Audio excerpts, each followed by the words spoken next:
Who was that man that That I met a couple that weeks ago? man that Yeah. man was a scared liar reacting out of fear and consistently lying to himself, procrastinator. He wasn't honest with himself, is really what it Mm, was. He was living out of scarcity, living out of, yeah, he convinced himself everything was all right by only giving it a very small portion and then backing away in fear of failure. And I lied to myself that I wasn't failing. I lied to myself that everything was okay.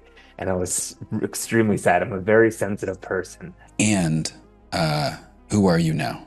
Who's the man that's showing up today in life, in business, and sales, everywhere? Who who are you today? What's different?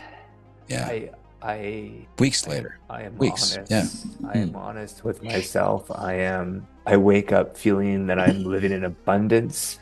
I am grateful for what I have, and I feel I'm able to love my family more. I've accepted that I can love others, and I've accepted that I can be loved. Hmm.